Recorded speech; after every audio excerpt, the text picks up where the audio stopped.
Okay, good afternoon. Let's see, do you hear a microphone in the room, in the space? Oh, good afternoon, everyone. My name is Amanda Brown. I have the pleasure to direct the Johns Hopkins Internship and Brain Science program since 2008 exactly. And we're just so grateful for this summer made possible by the daughters of our long-term supporter, Janet and Nancy Cohen. They are the daughters of Suzanne Cohen, who supported our program since 2008. And the mission, the aim of the Johns Hopkins Internship and Brain Science program is to bring talented high school students from underrepresented backgrounds who are underrepresented in the sciences, in the medical professions, bring them to Johns Hopkins University. They do an internship for 8 weeks. They're paired with a faculty member in neurology, neuroscience, or psychiatry, based on their interests at this stage. And so I can say more afterwards, but we were virtual in 2020 and also in 2021.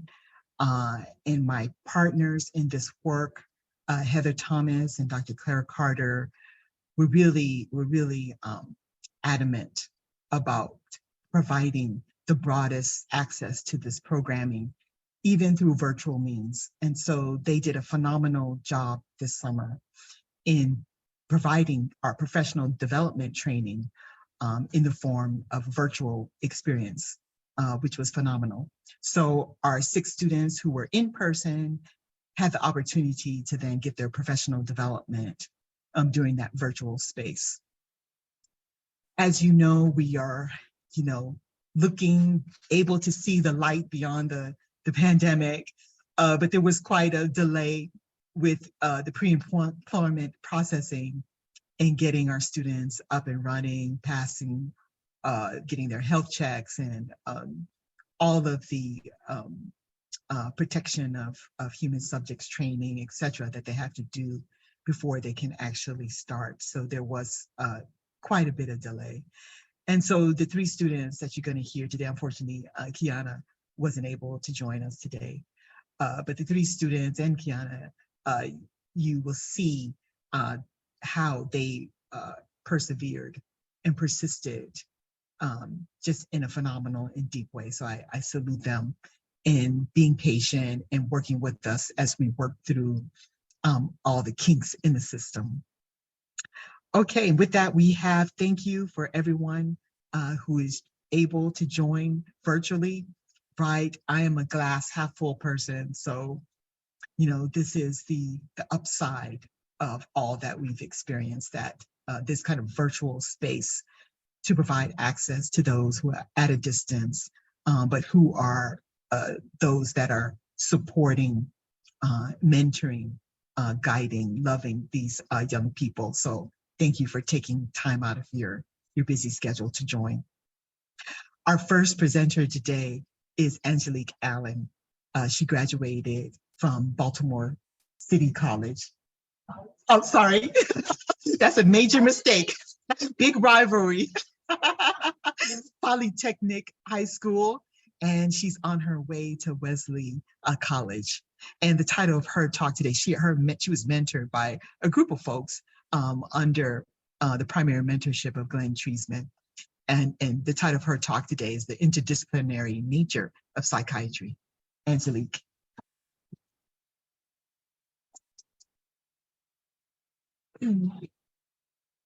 Thank you, Dr. Brown, for your time. So today, hello, my name is Angelique Allen. I am a fellow scholar and intern in the Johns Hopkins Brain and Sciences Internship Program. And today I will be talking about the interdisciplinary nature of psychiatry. How does psychiatry bridge the gap in healthcare? So, the study of psychiatry involves many different fields. It is an interdisciplinary focused field. This can be ranged from biology, radiology, public health, infectious disease, social work, and many more. And it's important to know that you can't treat the mind without treating the body. But more than 40% of people with psychiatric illnesses have physical comorbidities. Because of this, psychiatry is an interdisciplinary field, but because of this, it also means that there's a lot more people to care for than just people who are general psychiatric patients. It also means that people who have other problems usually have dual in psychiatry. So due to the lack of access to outpatient care, limited amount of inpatient psychiatric care, and over 50% of the amount of people with psychiatric illnesses actually go untreated. And just for reference, in this world alone on Earth, there are over 900 million people who suffer from psychiatric illnesses, which means approximately 450 million people annually go untreated. Why is this important? To the right, we have a picture of a group of South African mine workers. This group of people are at risk for. They're seeing your slides. Can everyone see my slides? Okay. Yes. Thank you. So the picture to the right is a group of South African mine workers. These mine workers make an average about $16,000 a year, and they have 6 to 10 dependents. These men are the breadwinners in their households, and each of them are less likely to produce abstinence or contraceptives, and 15% more likely to be HIV positive. Their partners are 8% more likely to be HIV positive and engage in extramarital sex. So in other words, the spread of HIV among South African mine workers in their communities has progressively contributed to the HIV and AIDS pandemic facing South Africa. So why are we talking about HIV when clearly this is a presentation about psychiatry? Well, we also know that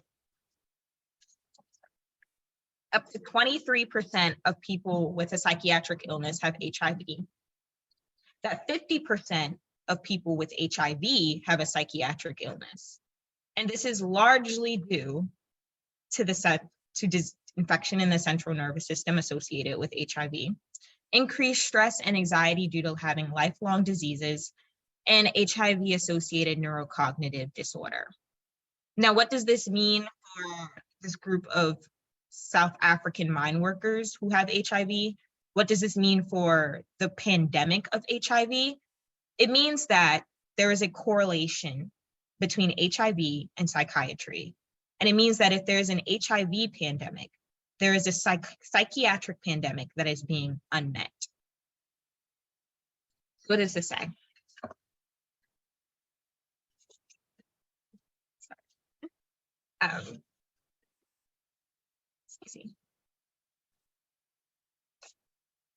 So what does this say? In this chart shows the percentage of HIV-infected patients with psychiatric illnesses compared to the general population.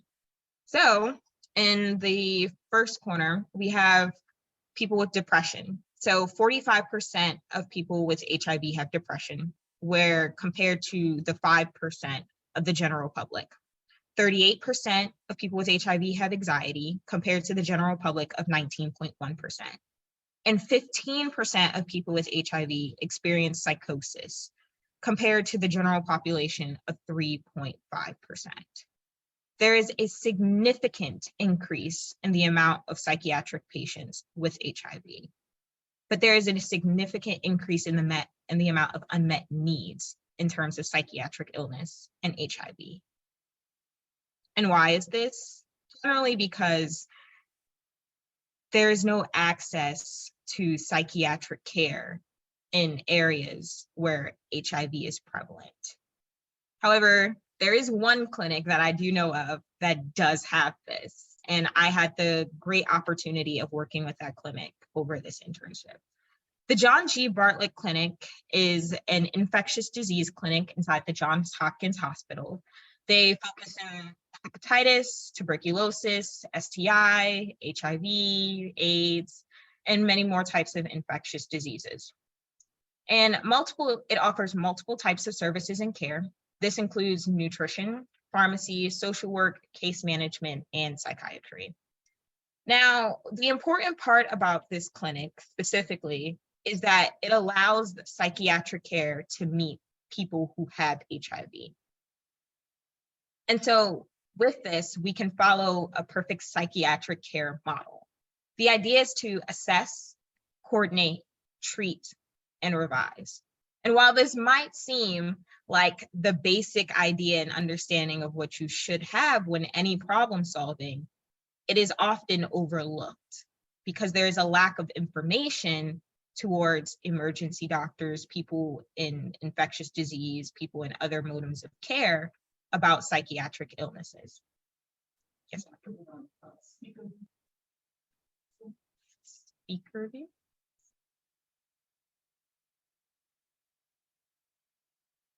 What do you mean? Oh.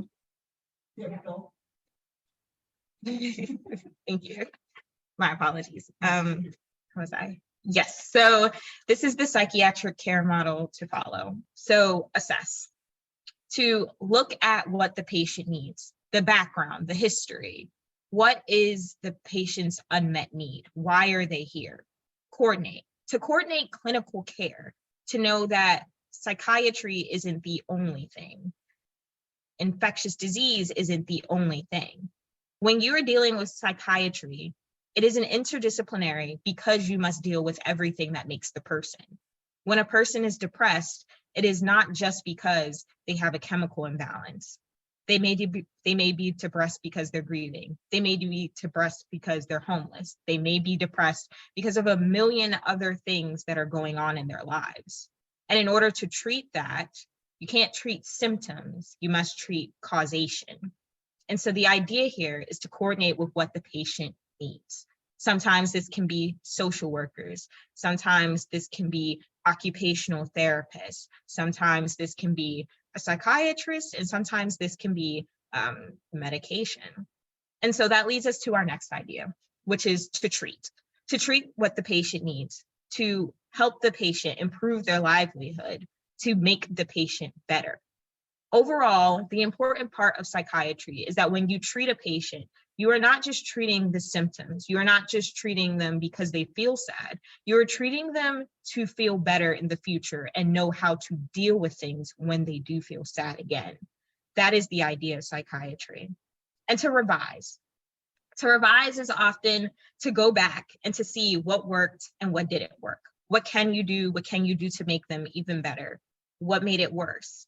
To take a look at that patient's treatment and care and say that this is working and this is not, and to go back and assess again. A big part of this, what I've gotten to know, is case studies. And you can physically see how this care model leads to a successful case.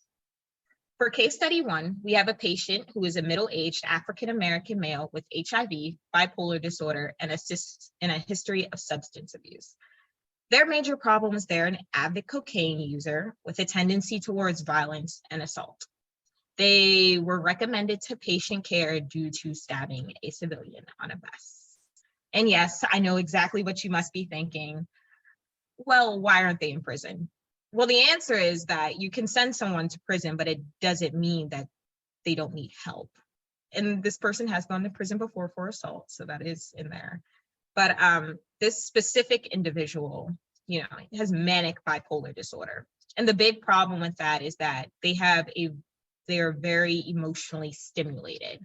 So what might be to the normal person as something they can brush off their shoulders and move on with their life and never look back on it, to this person is one of the most detrimental things, something incredibly disrespectful, something that they want to hurt you for.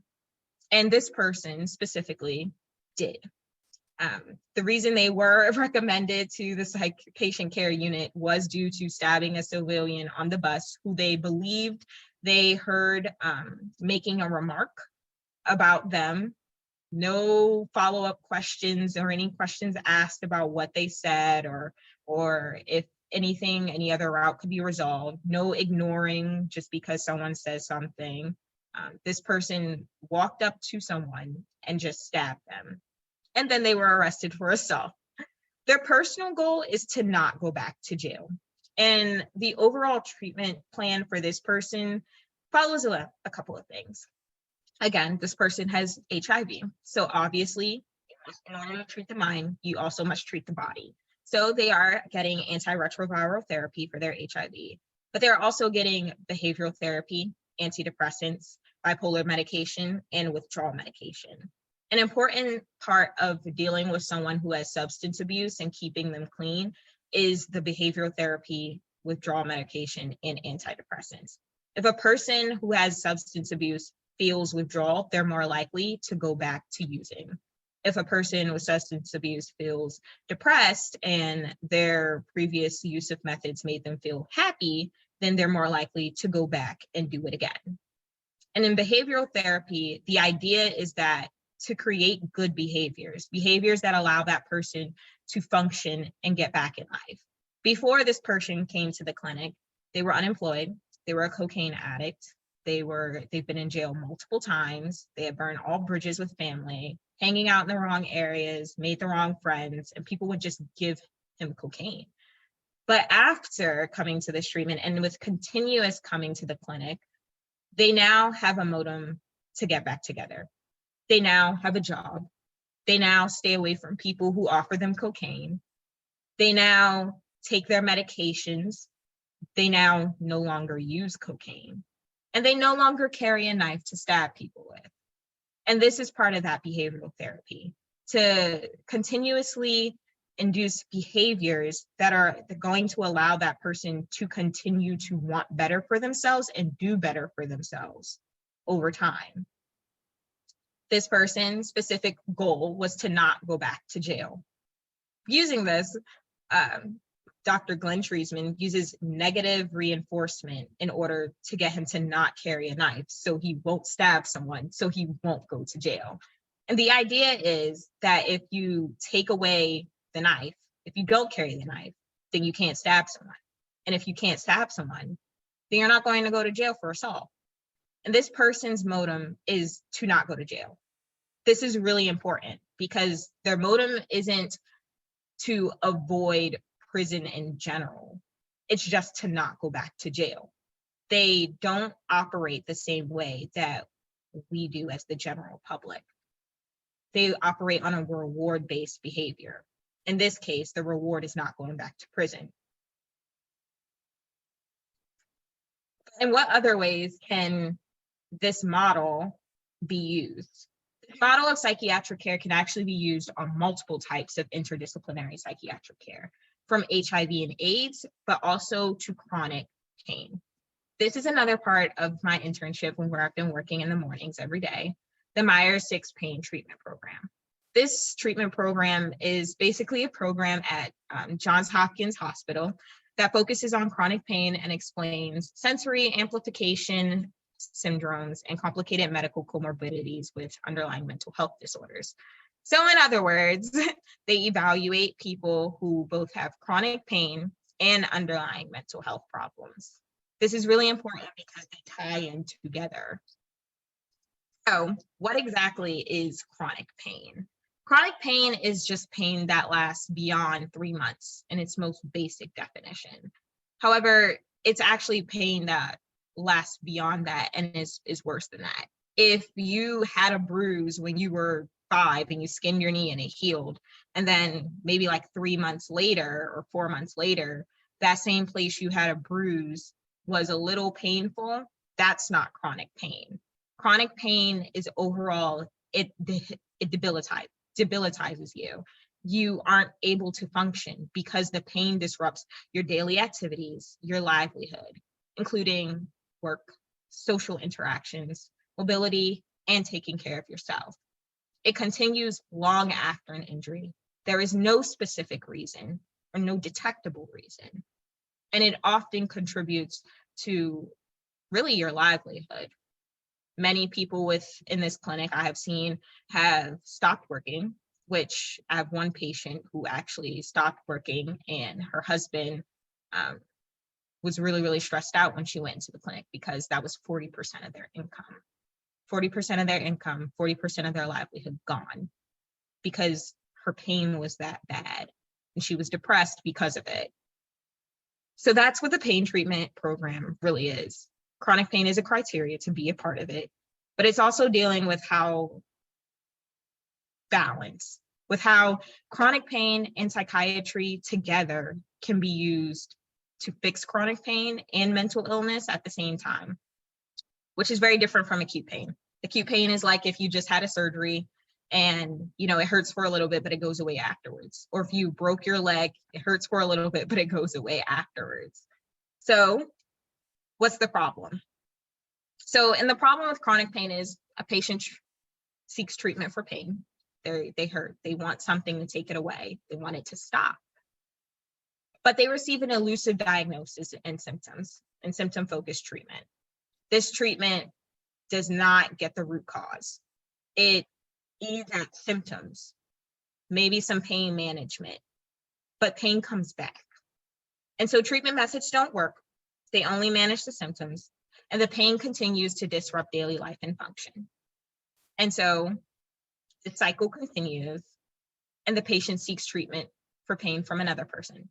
And they get the same thing over and over again. Another elusive diagnosis, another treatment method that doesn't work, more pain that continues to hurt them, both economically, physically, mentally, until they wind up at the Pain Realms clinic.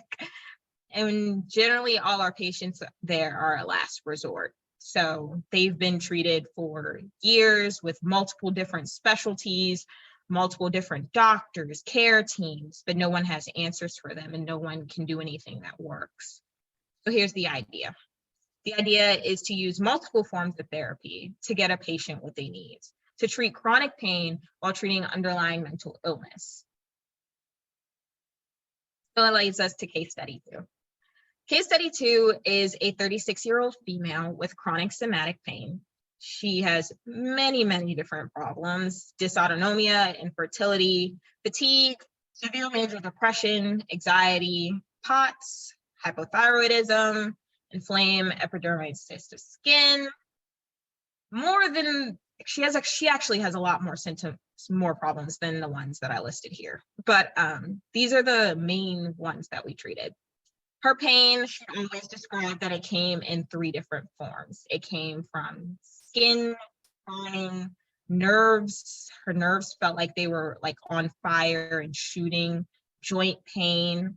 And she always had this. And when she came in, she was really miserable and she had no other option. She originally, before coming into treatment, she was very, very active in her family, very much the supporter for her family. She loved going outdoors. She loved hiking. She loved physical activities.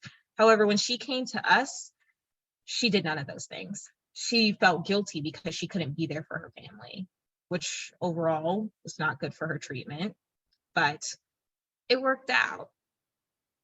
And her problem was her debilitating chronic pain, depression, and anxiety limited her daily function and livelihood because all these things were constantly going into each other. She was experiencing pain, so it made her depressed and anxious that she wouldn't get better. She was experiencing anxiety because her pain was so bad. She's experiencing depression because she was sad because her pain was bad and her family wasn't there and she couldn't be there and she couldn't do the things that she needed to do. She couldn't function. She couldn't live. She couldn't work. She couldn't fix her own food. She couldn't move to the kitchen. That type of debilitating livelihood it's not okay for anyone. So her personal goal was just to be able to manage her pain, to go hiking and to go hiking in Scotland again, because her family's from there. She really loved it, by the way. And the treatment plan for her was physical therapy, occupational therapy, behavioral therapy, group therapy, and proper medical regimen that would work for controlling and lowering pain while enforcing ideas of pain management. Due to her mental illnesses, including depression and anxiety, she was on antidepressant medications and anti-anxiety medications like nortriptyline and Lexapro. So the idea here was not to give patients a whole bunch of medications to treat symptoms per se. It was to give patients the understanding that we can't cure you, but we can allow you to function. And that's the idea here. Science isn't a know-all. There are still many things to be discovered. However, we do what we can now, and we do what we can to make you better, to get you to a point where your pain tolerance isn't low. A lot of patients come in thinking that this program is going to be a cure-all, but it's not. It's something better in a sense. It allows you to be able to function while also knowing that you did what you had to do to get through it, that you became stronger and that you're able to help yourself. And so that's the idea here.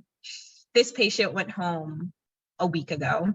And when I tell you she went from dry face, very slump, always sleeping, greasy hair, not getting dressed in the morning. But when she left, she was shining. Her skin was clear. She was excited. She was doing more in PT. She was really thriving. And she also had a modem of care how she was going to do outpatient wise. A big part of this is also, if you are inpatient, it's when you get outpatient, what is going to happen? Are you going to relapse? Is this going to come back? Is it something worse? But a big part of this is also knowing that you have to take your time. You have to have those connections to outpatient therapy, which we do connect you with. And you have to be able to understand that a bad day does not mean a bad life. And so, in conclusion, just to reiterate, our care model, this works for all types of interdisciplinary psychiatry and working with pain, HIV, and psychiatry. Assess your patient to make sure that your patient, you understand what your patient needs, you understand what your patient is coming to you for. Coordinate with other services to know that you are not the single be-all God to your patient, that they need more than just you. And in order to improve their psychiatric health, they need to improve their overall health. And that includes health in their daily livelihoods, whether it's marriage counseling, whether it's social work and needing homes, whether it's physical therapy and needing extra mobility, to coordinate that care for them. Treat your patients with the proper amount of medications, the proper amount of therapy, whatever your patient needs, and to revise. Go back and look at what's working, what's not working, and go and do it again. So thank you. I'd like to say thank you to Dr. Amanda Brown, Dr. Glenn Treisman, Ms. Heather Thomas, Ms. Kathy Hansen, the pain treatment program staff, including Talia, Dr. Small, Dr. McKinnon. There's a lot of people, so I'm gonna run off a name list. Will, and everyone else, the entire nursing staff especially, and to the Brain and Sciences intern staff and my fellow people. So.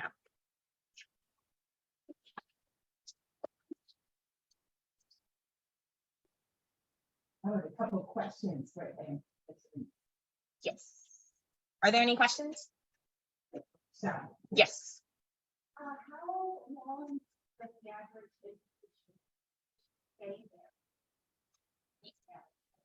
Okay, so the Bartlett Clinic is outpatient, so patients actually come in to get treated. I generally did that every Monday, and Dr. Glenn Treisman, amazing person, amazing provider, and he has this policy that if you are there on a Monday, he will see you and he will not turn you away. So that is amazing, and you meet a lot of different people with a lot of different problems. And in the pain treatment program, the average stay is about 21 to 28 days. However, we do have patients who stay longer. We currently have about 2 to 3 patients who've stayed for over 100 days, and a few patients who've stayed for about 60 days. Their problems are generally a little bit more progressive a bit.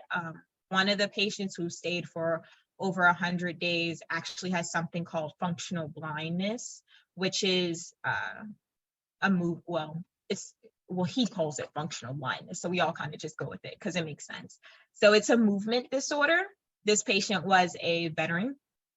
He was a very, very high in the military. And basically the problem with him is he has PTSD, depression and anxiety.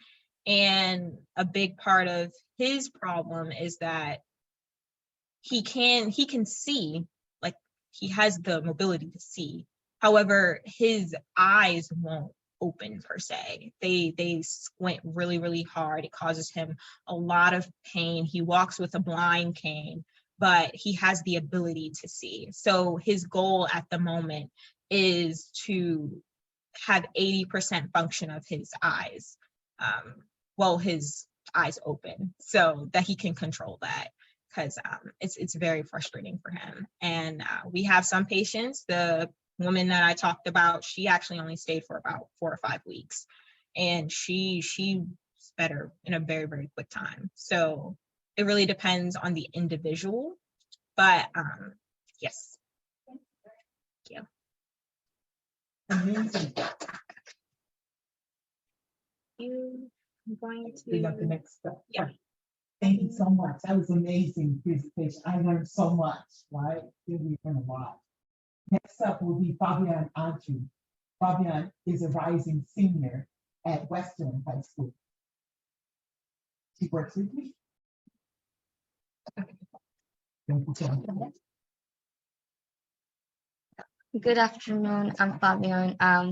So what I did this summer was I did a little small studies, which is called where I analyzed osteopontin, also known as OPN, and how it plays role in microglial activation in HIV positive humanized mice brain. So a little background on HIV. HIV is an immunodeficiency virus.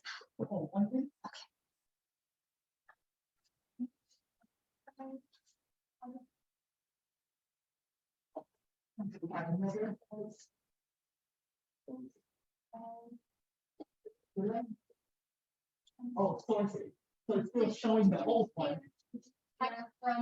Oh, it's I did a thing where okay.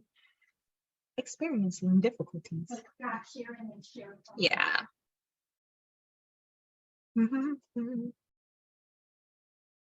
Because I just switched on, but I didn't. Okay, so let's from beginning.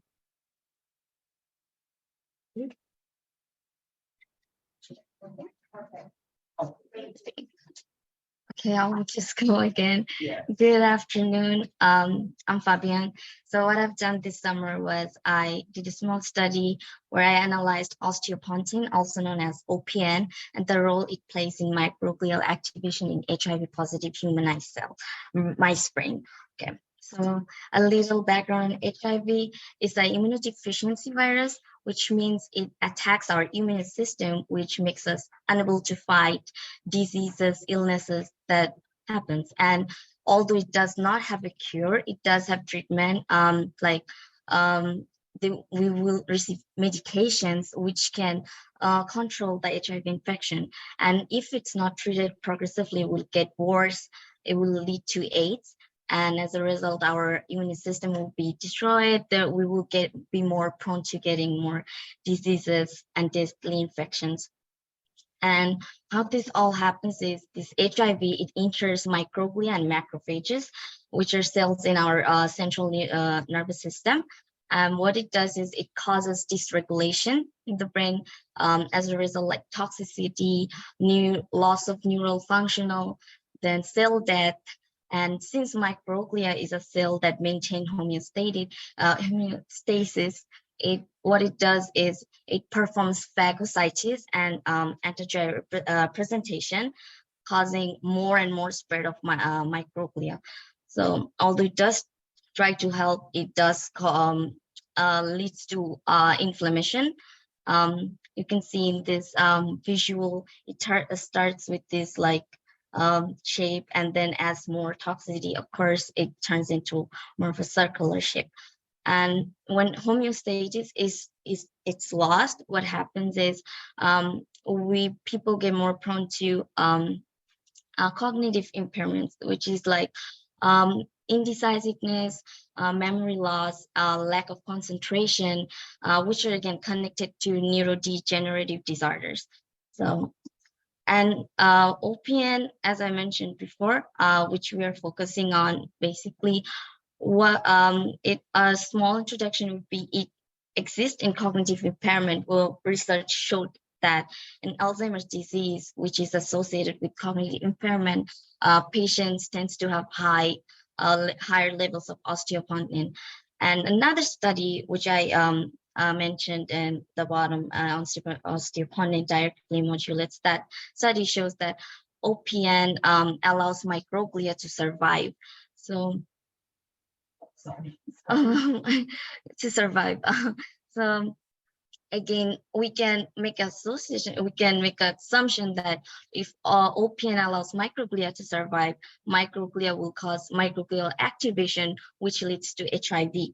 And now to conduct the study, what we did is we had two groups, since it's circulated around OPN. That's why OPN is a common variable you see in all of the groups. And buffer is just the mice that were not injected with HIV, and HIV OPN, which is mice that were infected with HIV. And what we were trying to see is that how OPN plays a role in both of these groups. OPN minus or negative, it just means that OPN is knocked down, whereas OPN plus means it is not knocked down, it's just functional OPN. So to do this whole study, what the method we used was immunohistochemistry, which is also known as IHC, and it contains 4 major steps. So first steps would be deparaffinization, where you see the solution. I put a picture of them. What you do is the tissue, they come in slides, a glass slide, and we put the slides in these solutions as the specifically like from xylene to the other solution. What it does is it hydrates the slide. Also, it takes the wax off the slide that comes when with the slides. And although it does take the wax off, it leaves crosslinks. And step 2 is antigen retrieval, where these crosslinks are removed. You can see in the picture, it's like 2 shapes, and they're covered with this black line. And what the antigen retrieval step does is, through the process of buffer and heat, it takes off that crosslink. As a result, the studies that the steps that are upcoming, we can perform them well. So the step 3 contains of blocking and primary antibody. As I said, there were shapes. There are some shapes that we need, and some shapes we don't. So you can see the receptors. It's hard to. Yeah, there are circles and this upside Y. And the blue ones are the proteins that we do not need, or antigen that we do not need, and the red ones are that we need. What it does, that blocking will block the non-specific proteins, so we can put our antibody, primary antibody, that will be able to detect the protein or the antigen that we actually want to see. And usually IHC is a 2-day protocol, and all the steps I have mentioned before, those are performed on the first day. And this is secondary antibody step 4, it's performed on the second day. What it does is, when we put the secondary antibody, it binds to our primary antibody. And usually its purpose is to fluorescent. It will, like putting that will allow us to see the detected protein under the microscope. So that's what we do to all the tissue from all the groups.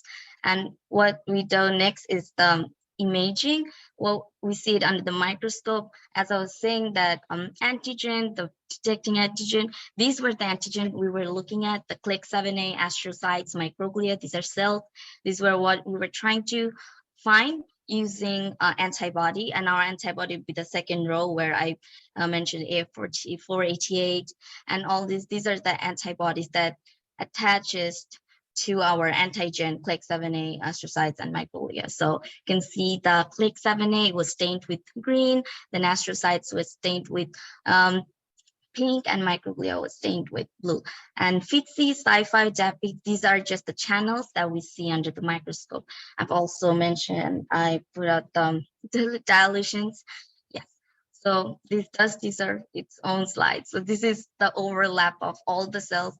You can see that the blue and the green seems to overlap a lot, which now we can, knowing the purpose of each of the color, we can tell that, okay, CLIC7 and microglia, these cells are together while astrocytes are surrounding them. And that's what we do all of them into tissues, but there are some limitations that we run into. So the tissues we used, they were not, we did not judge them specifically, like gender-wise, they were a mix of male and female. And also when we took the photos, there wasn't any specific area that we focused on. The photos were taken from different parts of the brain.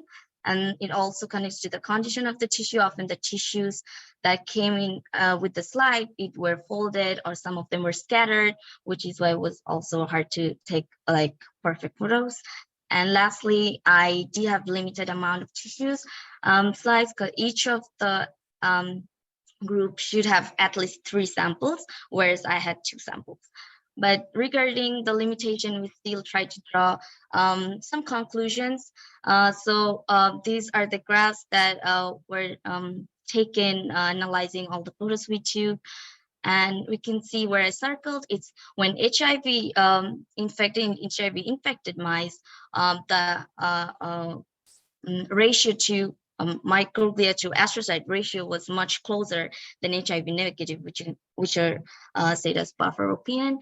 Yes, and you can see and the blue bar is usually high. However, for HIV OPN plus, the orange bar is higher, which indicates microglia. And we learned that OPN allows microglia to survive, and that if microglia are surviving because of OPN, then it will lead to more microglial activation, or more microglial activation mean HIV. So we can see that pattern in there.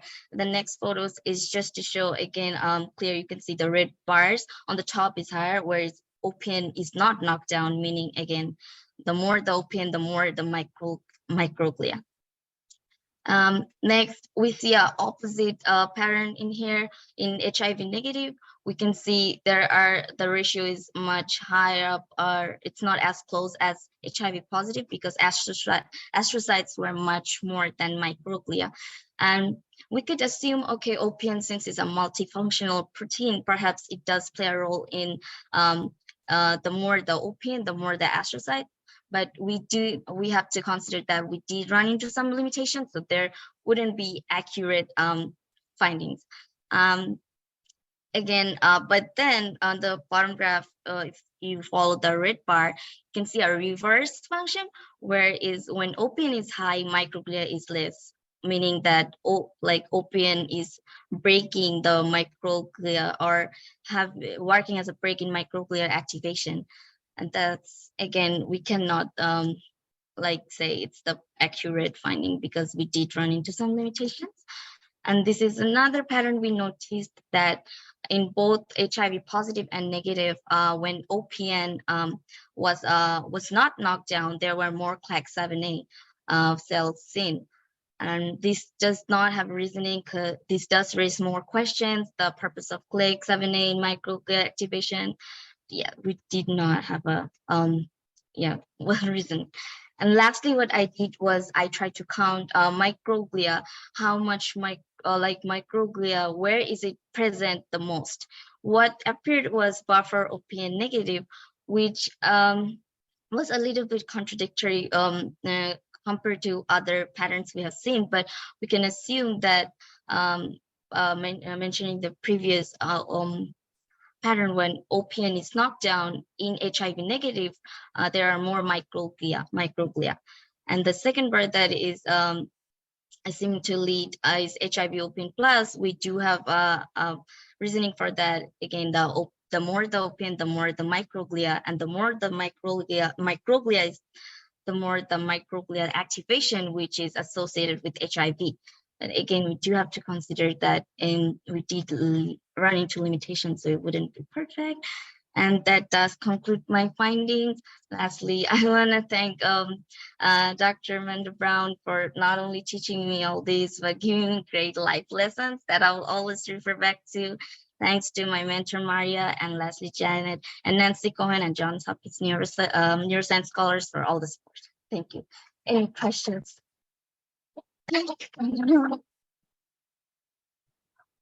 Question or two for Fabian. I see one there. Okay, go ahead. Okay, go ahead. You just enjoy like hands-on, or do you like data? I enjoyed every part of it. Especially IT, I think was, I feel like I was more involved during that part. Although I did like also looking under the microscope when I analyzed the images. But I do understand that I am not the best at doing it. That's why I think I felt a little more or less connected. But yeah, I enjoyed the whole process of it.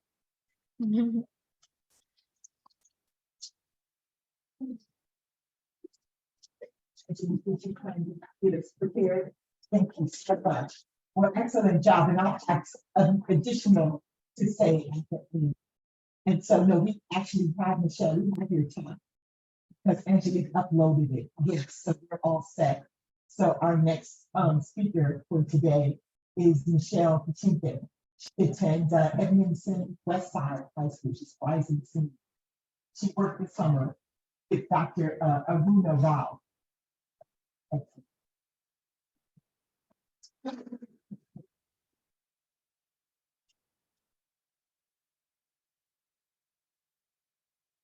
Well, good afternoon, first of all. My name is Paola or Michelle, either one is fine. I actually did a lot of learning this summer, but I think that I would like to start with my research project, like the title of this first slide, the effects of sleep disorder breathing on cognitive function in patients with normal pressure hydrocephalus. First, I would like to start with some definitions, because at the beginning, I did not understand most of the things that were happening. I had never actually thought about starting with any type of medical theme in my career or in the future, but this was a great opportunity, and I was really excited when I was able to actually start. So the first thing that I learned was that cerebrospinal fluid is a filtrate of plasma, and it occupies the third compartment in the skull. I also learned that it is contained in areas called the ventricles, which is a communicating system of cavities covered in ependyma and contains cerebrospinal fluid. I also learned about the idiopathic normal pressure hydrocephalus, which is a condition associated with the increased cerebrospinal fluid buildup in the ventricles, and how it typically occurs in older people. I also saw how patients presented difficulty involving gait, balance, memory, and urinary incontinence. These symptoms develop because of the ventricles losing their elasticity and pushing on areas of the brain that control these functions. I also learned about the cerebrospinal fluid physiology, which is in this case, this chart, which shows the total CSF, which is 150 millimeters, where it's contained, which is the ventricular system, the subarachnoid volume, and the spinal compartment, as well as showing exactly how many milliliters are in each area. We also talked about the rate of formation, which is 0.35 milliliters per minute, 21 milliliters per hour, and 500 per day. We also talked about how it's usually measured in centimeters of water. And this example shows how a newborn pressure is from 1 to 1.5. and so on for infant, child, and adult. We then move on to the normal pressure hydrocephalus triad, which, as I had learned, it occurs with dementia, gait instability, urinary incontinence, and this was actually first found out by Dr. Hakim and Dr. Adams. In these two MRIs, we show how the normal pressure hydrocephalus ventricles actually expand depending on the Evans ratio, which is something that was used in order to show exactly how much. If it's more than 3, it's shown that it's expanded, like it is in this right side MRI. We also talked about the evaluation of patients. We talked about how they go through a cognitive test, as well as a Montreal Cognitive Assessment, which is the MOCA. They actually go through the visuospatial, the naming, memory, attention, language, abstraction, and delayed recall, as well as orientation in order to see where their cognitive function is at. We also talked about sleep apnea, which is honestly something that I had never even thought of. I didn't even know what the word meant until I started this. So as we all know, sleep is important for storing memories and restorative function. Lack of sleep affects reasoning, problem solving, and attention. Dr. Maiken Niedergaard and her colleagues actually discovered a system that drains waste products from the brain through cerebrospinal fluid. It is called the glymphatic system, and it essentially is a waste removal system. We talked about how sleep apnea is a condition where your airway closes during sleep, and this can disrupt sleep, but also causes pressure in the chest cavity that affects cerebrospinal fluid drainage by preventing the jugular veins from draining the fluid, which leads us to the project that I was able to do this summer.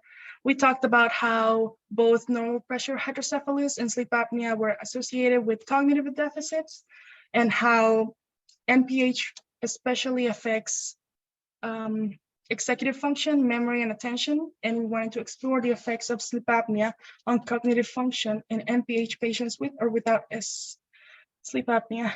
Our hypothesis was that patients with both NPH and SA had a lower score in the MOCA test.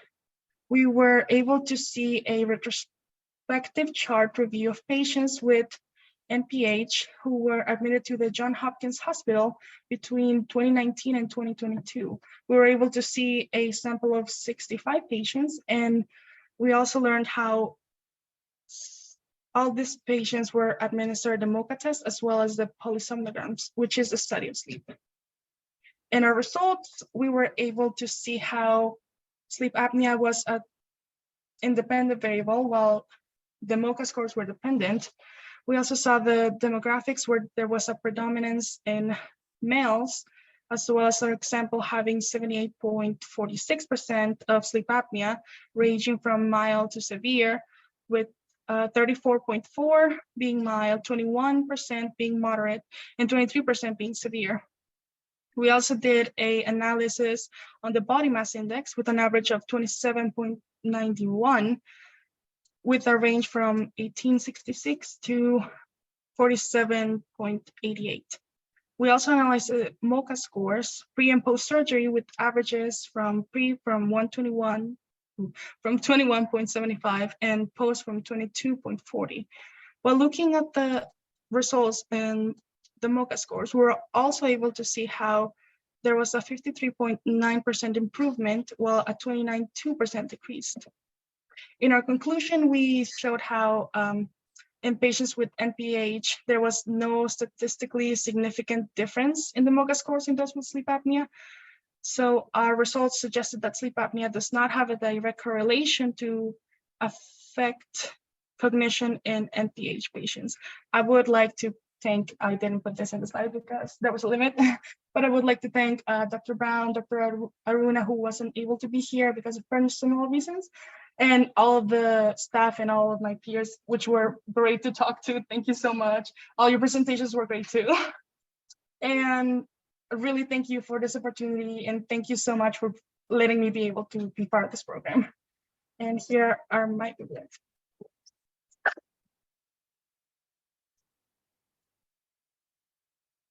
Any Good job. questions? That's fine. Okay. Um, Yes. So do you, but despite the findings and I do believe that there may be one. so I don't know if you would know this, but like what kind of different tests? I honestly have no clue, but I would like to look further into it because it did seem like there should be a correlation based on like what it affects both of them. So I guess I was expecting a different result, but I would like to look further into it. And if I can, I would. Oh, so you mentioned that it was higher in men, is that Right. Yes, any thoughts about that? Was that the sleep act? No, that was a mocha. Okay. I'm They not perform sure. less well on the vocal. Right. Okay. I'm not sure why. Apparently, just I don't know, actually. I've never thought about it. I just looked at the results and I was like, oh, Yes. What other kind of clinical medical information do you collect on the patient in the study? well, aside from, Think about other things that would interfere with sleep, right, eating habits, or smoking, right, exercise. definitely. Sadly, I wasn't really able to look more into like their day-to-day life.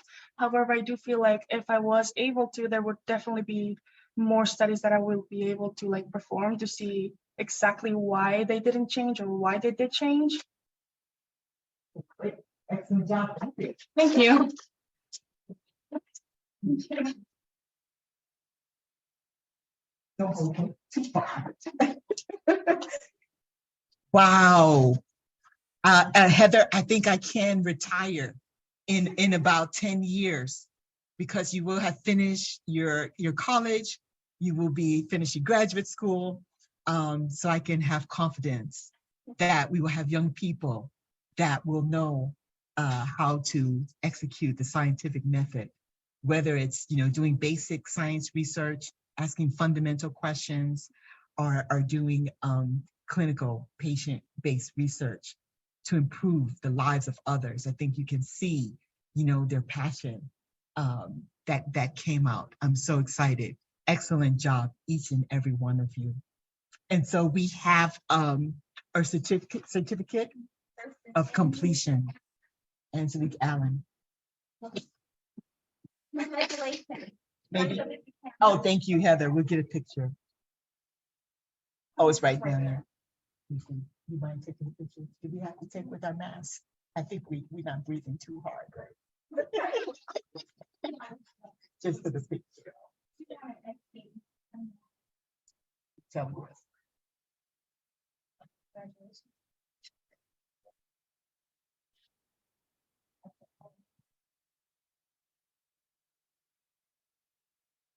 Thank you.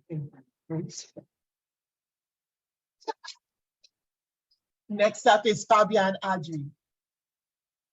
Oh, okay. Congratulations.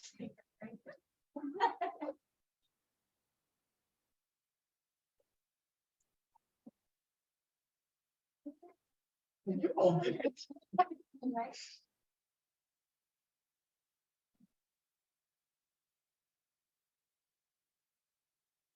Outstanding job. She did all of the analyses. Those were her conclusions. I said, I showed her how to do Excel and how to present the data. And I said, okay, you analyze it, look at the results and see what you can infer. And she came up with excellent answers. The pictures, everything was her. I did not touch the presentation. She did it all. Michelle Paula Pichinde.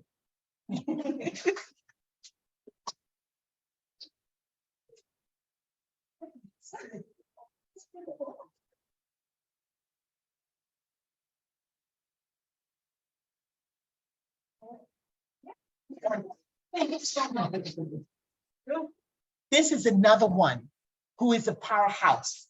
Okay, not only is she tall, but she is proactive. So much she had to do on her own. I showed her how to use GraphPad Prism. That's a step up. We didn't get to do that. GraphPad Prism is even more rigorous statistical analysis package. And so Michelle was able to go deep, like on her own. And so I know if Dr. Rao was here, she would have glowing words. She did share some with me. Everybody in the clinic enjoyed having her.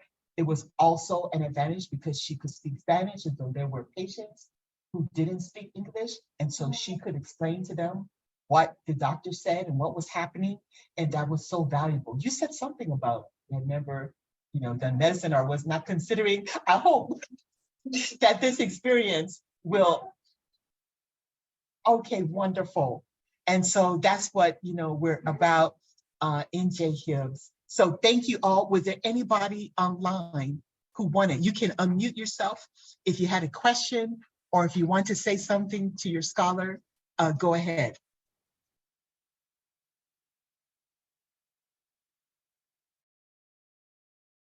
Oh, great. Brittany is still here. Brittany is a Johns Hopkins undergrad graduate student who is in a phenomenal graduate program. And Brittany had reached out to me and said, hey, I would like to get involved in the mentoring activities that you do. And so this summer, she and her in Dr. Ahmed Hulk's lab and also Dr. Neat Ruffia mentored Kiana Johnson. So Brittany, if you're there and if you'd like to unmute and say a few words, please go ahead.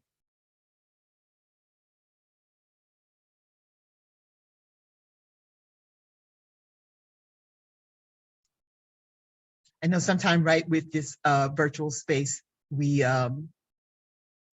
will walk away. But if Brittany, if you're there, say a few words. But I'd like to thank all of our mentors, and I'll be reaching out to them. Okay. And if you're there, Brittany, if you want to come by, we'll be here. Yeah, probably for an hour. We have some food and treats. We're going to enjoy some refreshments and celebrate the wonderful accomplishments of our high school summer interns. Thank you so much. Thank you, Heather, for everything. Thank you again, Dr. Carter, and again to the Cohen sisters for making this summer possible. Stay well, enjoy the rest of your summer, and have a good entry into college and back to high school. Bye-bye.